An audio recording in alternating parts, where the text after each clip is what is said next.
Bəli, başlayaq artıq xəbərlərimizdən. Valideynlərini itirmiş və valideyn himayəsindən məhrum olmuş uşaqlara, habelə onların arasında olan şəxslərə ümumi təhsil, peşə təhsili, orta ixtisas təhsili və ali təhsil müəssisələrini bitirdikləri zaman 2600 manat bir dəfəlik müavinət ödəniləcək. Bu barədə Prezident İlham Əliyev fərman imzalayıb. Yeni qaydalara əsasən həmin vətəndaşlar təhsil pillələrini başa vuran zaman dövlət büdcəsindən maliyyə dəstəyi əldə edəcəklər. Nəzərə alsaq ki, əvvəlki qaydalarda müavinətin məbləği orta aylıq əmək haqqının 2 misli idi. Artıq yeni qaydalara əsasən bu 2600 manat olacaq.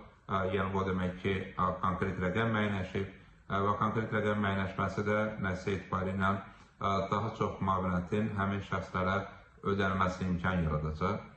Vətəndaşlarımız əgər həmin müavinəti almaq hüququna malikdirsə, o zaman istər dost mərkəzlərinə və ya Əmək və Əhalinin Sosial Müdafiəsi Nazirliyinin uyğun qurumlarına müraciət edə bilərlər.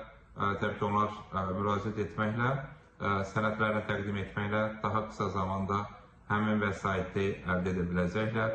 Nəzərə alsaq ki, müavinətin ödənilməsi uzun müddət tələb etmir, minisi gün ərzində vətəndaşın müraciətinə baxılır və həmin müraciətlə bağlı qərar verilir.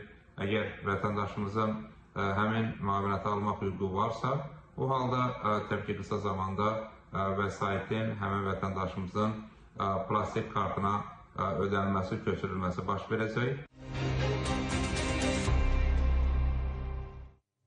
Bəli, valideynlərini itirmiş, valideyn himayəsində məhrum olmuş şəxslərə əlavə dəstəkdir ki, bu da daim dövlətin qayğısında, diqqətində də həmin şəxslər, həmin həssas kateqoriyadan olan insanlar qrupuna daxildə olurlar.